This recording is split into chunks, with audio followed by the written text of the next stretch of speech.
Hey guys, welcome back to my channel.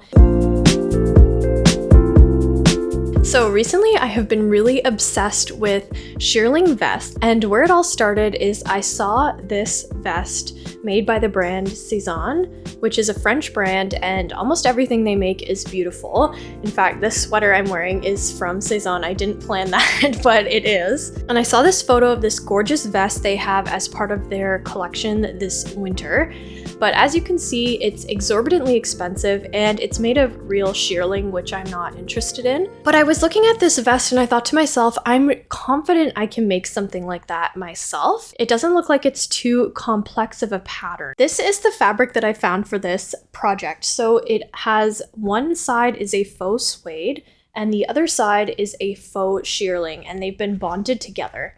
So on the outside, we'll see this nice faux shearling, and then on the inside, it will be kind of soft and comfortable. And I got this fabric from a seller on Etsy. I think they're based in Korea, very far away from here, but I just simply couldn't find what I was looking for in stock in any online or in-person stores in my area. So that's why I ordered it from so far away, but I am very happy with it. It seems like good quality. We will know once we get sewing with it. And as a base for the pattern I'm going to use, I'm going to start off with the new Craft House Women's Everyday Waistcoat pattern. So this is kind of like an open vest that you're meant to wear over top of shirts and things like that. I'm going to use this as a basis for my vest, but I am going to modify the pattern a little bit to be a bit more like my inspiration photo and a little bit more like what I want. So I'm super excited to get sewing, so let's just jump right into this project. Okay guys, so it's Saturday morning. I have myself some tea in this absolutely giant mug, and I really want to buckle down today and get this vest project done. So I've already cut out all my pattern pieces, and it's a very simple pattern. So I have two of these front pieces. I modified the neckline from the original pattern. Instead of having a V, I wanted it to kind of have this cute little scoop design. So I did that on my front pieces. And then this is the back piece, so it's just cut in one piece. There's no center seam or anything like that. So this is a very, very simple pattern in theory. I think what's going to end up taking up a lot of my time is getting the kind of contrast Sherpa trim around the front right. So when I first bought this fabric, which has, you know, the suede on one side and the faux fleece on the other, I thought I might be able to get away with just turning the faux fleece side to the right side and kind of top stitching it down like that to give some contrast. But I realized really quickly that that's going to end up being bulky, and I think it's just not going to work. So this Sherpa fabric has entered the chat. I bought this because after a lot of consideration, I thought it would be best to kind of cut out the trim I want on the front, almost like how you would do a facing. Instead of having my facing on the wrong side, I'll have my facing on the right side so that it will show from the outside. So that's what I'm going to use this fabric for. I am a little bit disappointed that the inside of the main fabric and this facing fabric are slightly different colors, but truthfully I actually like this color more. I like that it's more of a bright creamy white color, so I do think it's going to look really nice paired with this suede fabric. So what I noticed about this fabric is it's got a great amount of stretch along the cross grain. So to do a facing that has some curved edges, like for example, we'll have the bottom curved edge of the front, I think it's going to be important to have a little bit of stretch. Now I was debating if I could just cut out a long strip of the Sherpa fleece fabric and kind of just try to use it almost like a bias tape, but I was thinking more about it, and I think I'll have more luck if I kind of actually cut out the fleece in the right shape, almost like a facing, like I was saying before. So what I want to do right now is just try to draft some pattern pieces for my facing. So let's just go ahead and get started on that right now. So here's the pattern piece for my front here, and this is what I'm kind of thinking for the facing. So if we're looking at this piece, basically what's going on here is that this is going to be the side seam, so I won't need any facing here. And this is going to be the armhole. I will want some facing here, but that's going to be a separate piece I'll cut out after. What I want to work on now is this curved edge of the front. So this is the center front of the torso, and that's the curved edge, and that's the bottom of the vest. Here's my piece again, and I was just kind of thinking of how much of this piece I want to be covered in the facing. And at first I was thinking 1 inch or so that would take my facing out to about here. But once I was thinking more about it, and when I looked back at the inspo photo, I feel like 1.5 would just give it that really fluffy luxe look that the original has. So I'm going to make mine 1.5 inches wide.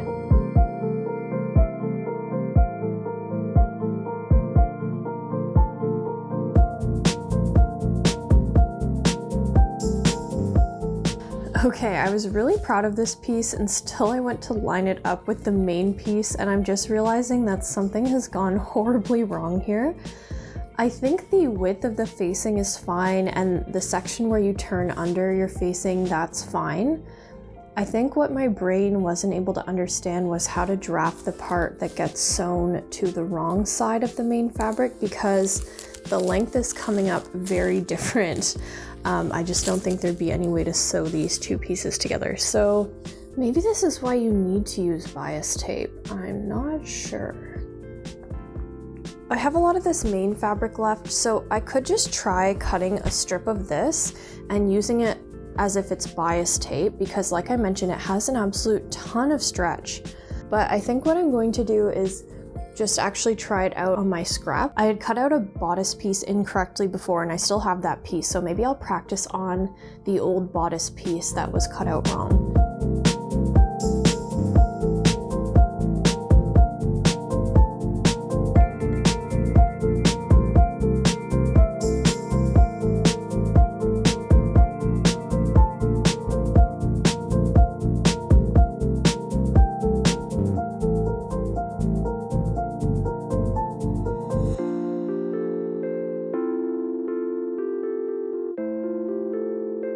Okay, I'm honestly so happy with how this looks. So I just finished sewing on the bias tape to the main, and here it is from the right side, and it looks so good.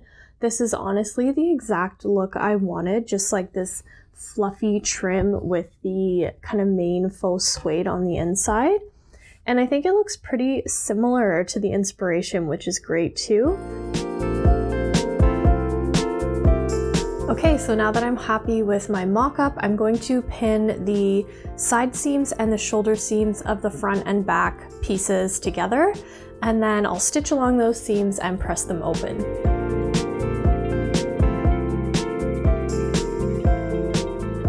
Honestly, other than the facing, this is such an easy project, which is kind of a fun change of pace after working on so many dresses and things with a lot of different pieces. This is pretty refreshing. There's only 4 seams to sew and then the binding, and that's it. So if you're gonna try to do this at home, I would say the only challenge with this project is just working with this fabric and, you know, getting it through your machine, that kind of thing. Okay, so I'm gonna stitch the shoulder seam and the side seam at 5/8 of an inch seam allowance. Then we can just throw it on and make sure we're happy with the fit before we move on to the binding.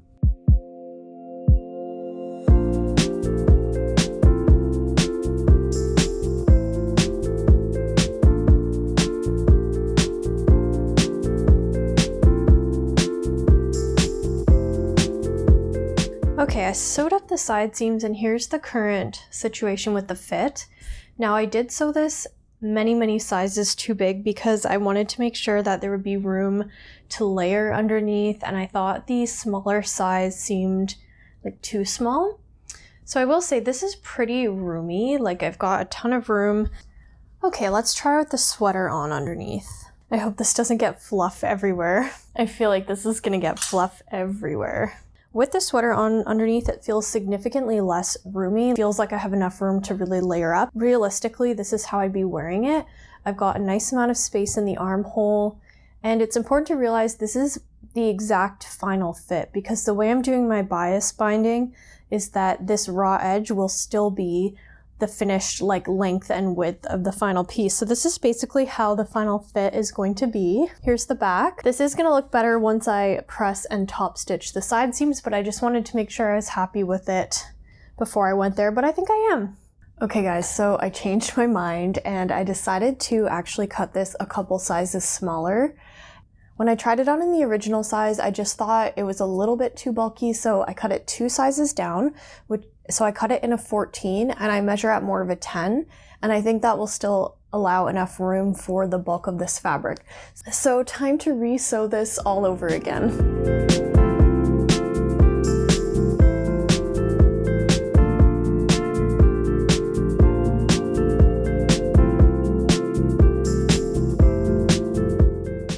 Okay, so that's done, and now what I'm going to do is press these seams open gently with an iron. I'm not sure how much heat I'll be able to use, probably not much. And then from the right side, I'm going to top stitch the seam allowances down on either side of that seam line we just made. So here's what the top stitching is looking like. I'm so happy with how this looks. I did a bunch of test stitches on a scrap fabric to get the right tension and everything like that. So what ended up working for me on this Singer is I have it on the longest stitch length. I have the presser foot pressure lightened quite a bit, but it's still heavy enough that it will feed the fabric through. That was kind of the number one thing. I have my walking foot on, and I also chose this light gray top stitching thread. I thought the white would be too harsh, and the light gray looks good. It really kind of matches the Sherpa fleece on the other side. And then from the inside, you can see that seam allowance is just stitched down nicely.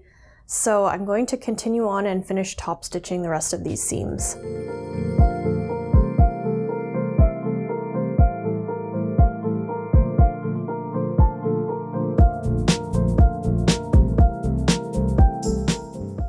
So I wanted to just throw this on for you so you can see what the new fit looks like. So this is what it looks like after I sized 2 sizes down. So this is the size 14 on me. And I think the sizing looks really great.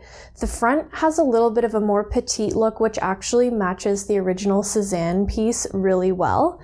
And as you can see in the back, there's still quite a bit of room, but before there was like a ton of extra room. So I think this fit is just a little bit better overall for me. So we're really getting there now. This is what the vest is looking like. I stitched around the whole edge of the vest using a zigzag stitch. I don't know if I really needed to do this, but I'm hoping it will help to keep it more compact and stable when I go to sew on the fleece in the next step. And the other thing I just did was using my ruler, I measured about 1.5 inches in from the raw edge all the way around the outside and marked the line, and that's going to represent where my fleece is going to end.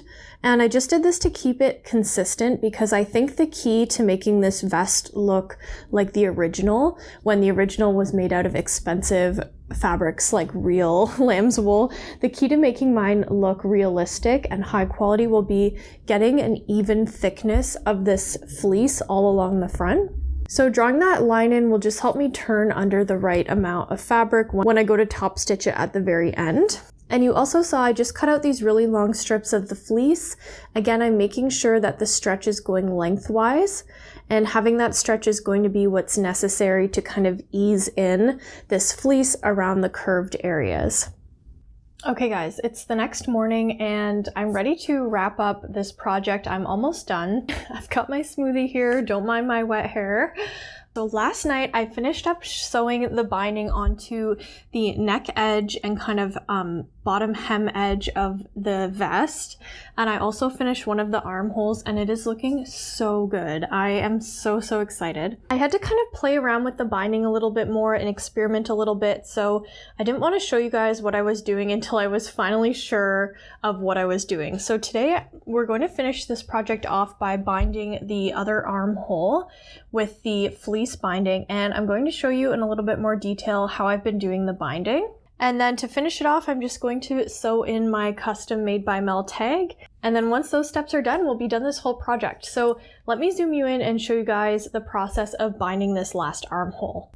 Okay, the first thing I wanted to let you know is that I ended up recutting these strips of the bias binding out of my fleece a bit wider. So before I had cut them at about 2.5 inches wide, but I recut them at 3.5 inches wide because when I went to sew the 2.5 inch wide binding on the vest, it was just too narrow at the front and I wasn't getting the look I wanted. So I just unpicked that, and luckily I had a lot of this fabric left, so I recut my pieces and that's been working really well. So let's turn this inside out.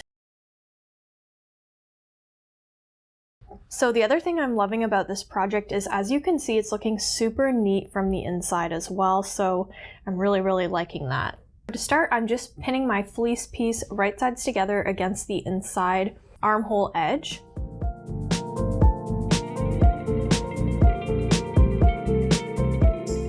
So now that this is pinned on, I'm going to sew all the way around the edge of the armhole. I'm going to leave a few inches open at the underarm seam because I'll want to sew the ends of this fleece right sides together. So what I found has been working out really well is actually putting the side with the fleece on the bottom. So I'm stitching from the right side that has the faux suede. And I just find that the feed dogs help to push this fleece along so that it doesn't get left behind when I'm sewing.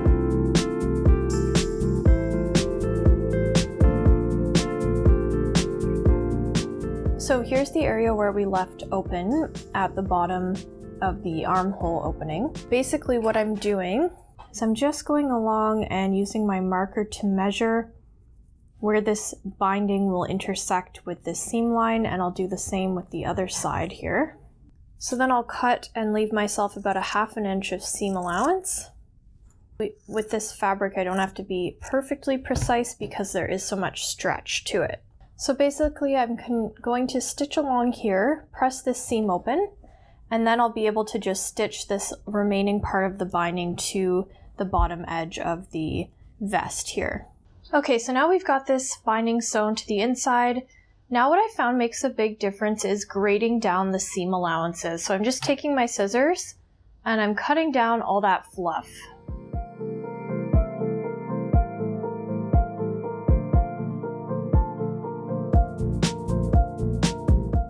Okay, so now that seam allowance is graded down, we can flip this over to the right side again. So now what we're doing is we're flipping this over, and you can see before where I've marked out my line, and that's where I want the edge of my binding to end. So I'm going to fold over this fleece, and I'm going to fold under that edge, just making sure it's lining up with that line that I drew before. And I'm going to put a few pins in here just to keep everything in place. Okay, now that that's pinned in place, we're just going to top stitch along the edge as close to that edge as possible.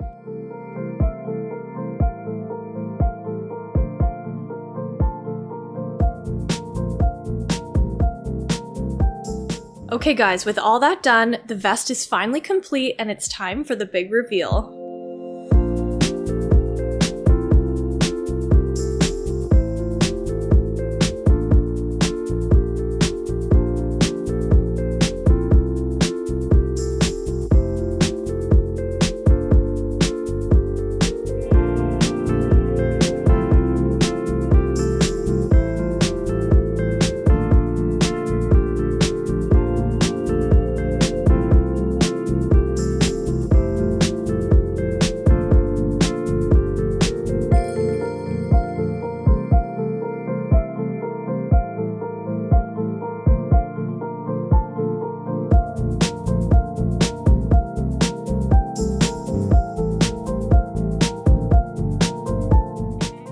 Okay guys, I finally finished my work on my vest and here is the completed result. I am so happy with this project. It honestly turned out even better than I could have ever imagined. So let me talk you through my thoughts on the pattern, the project, the fabric, and all that sort of thing that we usually talk about.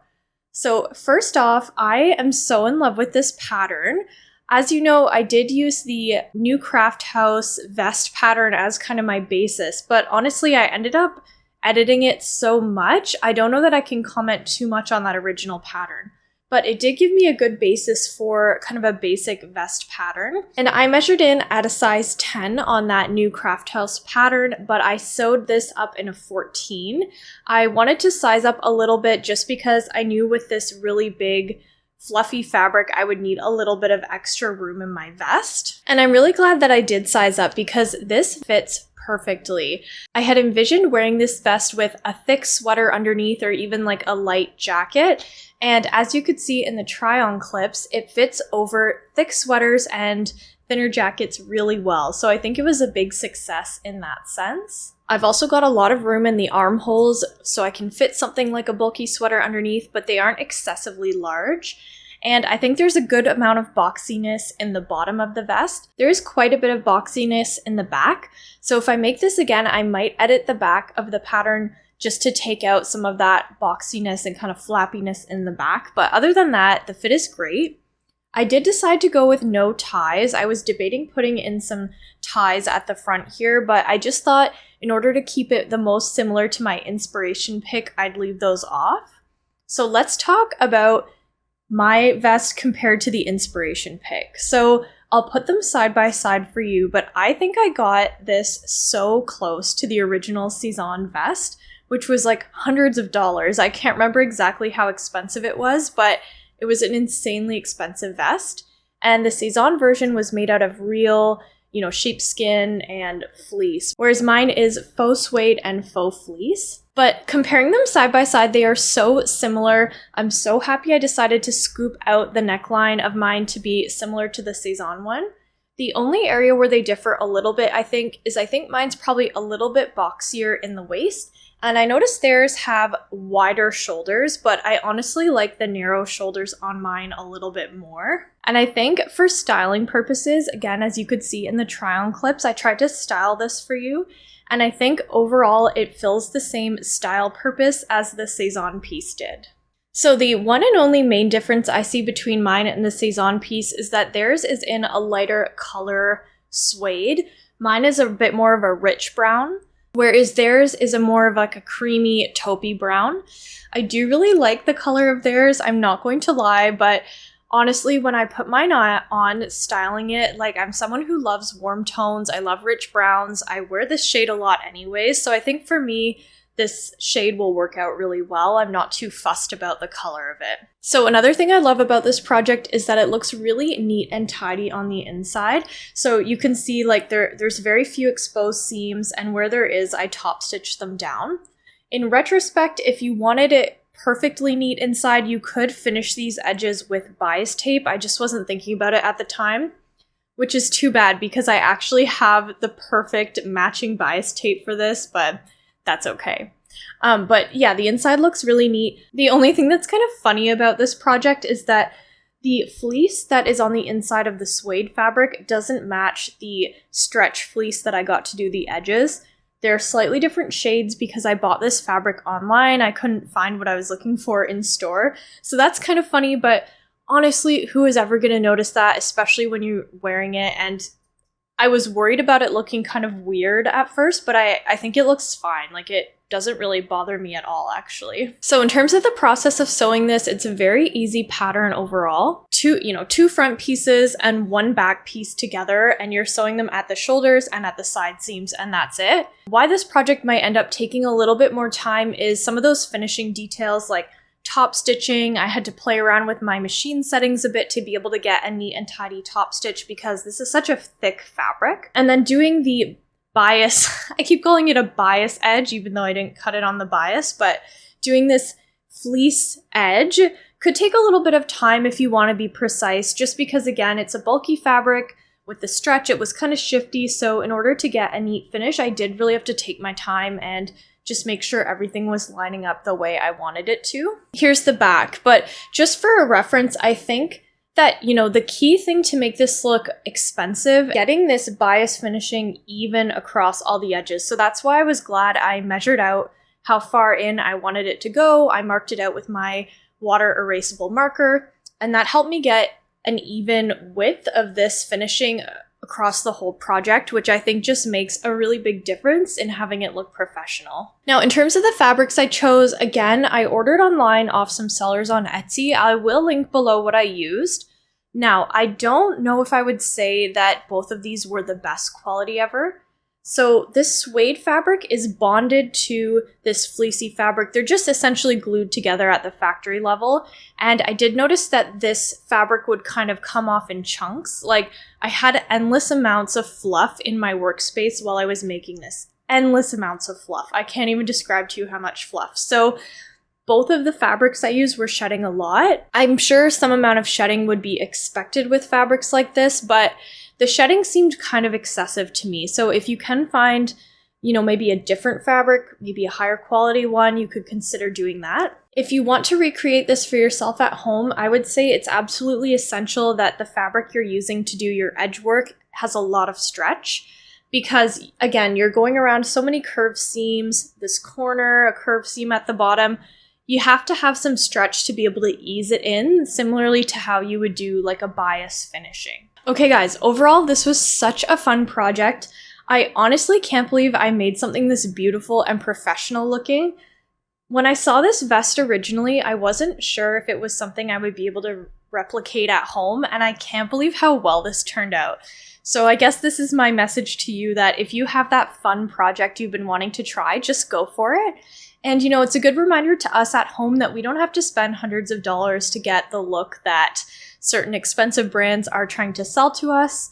We can always try making it ourselves at home for a lot less money, so I'm so glad I pulled it off.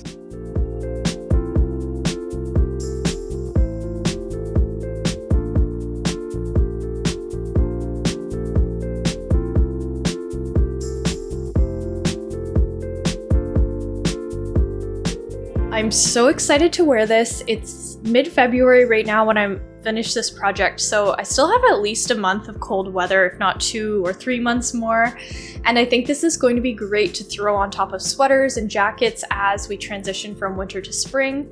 And I think the styling possibilities are endless, so I really can't wait to wear this one. I think it's going to be one of my most worn makes, but time will tell. Okay guys, what did you think of today's project? Please let me know in the comments down below if you liked this project, if you thought it was a good recreation of the original piece. I would love to hear what you think. Also, as always, let me know down below what you've been working on, because I love to read your comments. I love to get inspiration from you. I think it's so great that we can kind of chat in the comments about what we've been working on. I really enjoy it. And if you're liking these videos, please do give me a thumbs up and please subscribe to my channel. YouTube has let me know that over 70% of the people who watch my videos aren't actually subscribed. So if you subscribe to my channel, I would really appreciate it and I would love to have you here. Okay guys, I'll see you in the next one. Bye!